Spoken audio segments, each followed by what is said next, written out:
अध्याय 4 लोकतांत्रिक सरकार के मुख्य तत्व। जब हम बोलते हैं कि कोई सरकार लोकतांत्रिक है या अलोकतांत्रिक, तब हमारा अर्थ क्या होता है?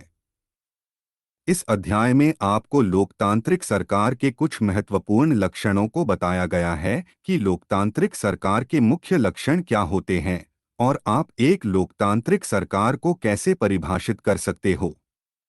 भागीदारी। लोकतांत्रिक सरकार का सबसे पहला लक्षण है भागीदारी। लोकतंत्र में लोग निर्णय लेते हैं, चुनाव में वोट देकर वे अपने प्रतिनिधि चुनते हैं। इस प्रकार नियमित चुनाव होने से लोगों का सरकार पर नियंत्रण बना रहता है। जैसे भारत हर 5 वर्ष के बाद चुनाव होते हैं और एक सरकार चुनाव जीत कर सरकार बनती है। वोट के माध्यम से जनता की भागीदारी सुनिश्चित होती है।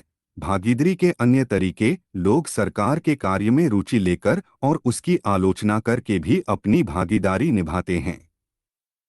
कई तरीके हैं जिसके माध्यम से लोग अपनी राय व्यक्त कर सकते हैं, जैसे धरना, जुलूस, हड़ताल, हस्तक्षेप अभियान इत्यादि। आंदोलन के जरिए भी लोग अपनी बात सरकार तक पहुंचा सकते हैं और उन मुद्दों को सरकार के सम्मुख ला सकते है जिन पर सरकार ध्यान नहीं दे रही है। भारत में अनेकों बार आंदोलन के जरिए सरकार के सम्मुख मुद्दों को उठाया गया है, जैसे चिपको आंदोलन, नर्मदा बचाओ आंदोलन। विवादों का समाधान। विवाद तब उभरते हैं जब विभिन्न सांस्कृतिक, धर्म, जगह और आर्थिक पृष्ठभूमि के लोग एक दूसरे के साथ तालमेल नहीं बैठा पाते हैं। और कई बार भेदभाव की दशा में भी कुछ मुद्दे हैं जो विवाद का विषय बन जाते हैं, जैसे धार्मिक जुलूस और उत्सव विवाद का विषय, नदी जल विवाद, समानता एवं न्याय। लोकतांत्रिक सरकार का सबसे महत्वपूर्ण विचार है समानता। इसीलिए भारत के संविधान में समानता जैसे अधिकार को मौलिक अधिकार के रूप में वर्णित किया गया है और इसकी सुरक्षा स्वयं संविधान करता है।